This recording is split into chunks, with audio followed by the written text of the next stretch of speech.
Good evening. A 35-year-old person was the first confirmed case of COVID-19 in Erie County, and today marks exactly 5 years since that case was publicly announced. Jade Leah Burns talked to a doctor who worked on the front lines during the pandemic. She joins us in the studio with more tonight. Jade.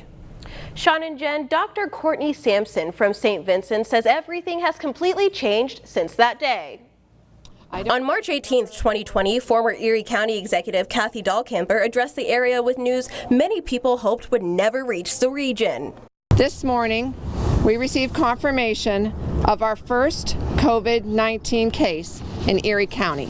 After this announcement, Dahlkemper and the health department would address the county with daily updates, breaking the region into zones and reopening phases, classifying it by green, yellow, and red. When the first case reached St. Vincent Hospital, one doctor recalls it being something that she was genuinely scared of. I had a colleague that was this very stoic Russian doctor who never really showed emotions, and he got handed out this admission for our first positive COVID patient, and he was in tears and really sad. I remember seeing the patient and thinking, okay, like, he looks okay, we're going to be all right. And then within an hour, the patient was doing not as I expected. Dr. Sampson remembers it being isolating as her team worked 6 feet apart from each other wearing full face masks. And if dealing with an unfamiliar illness wasn't challenging enough, she says keeping up with the evolving variants was not something she was prepared for. I remember training and preparing for theoretical pandemics and Ebola and things like that, going to, the most updated information that I could find from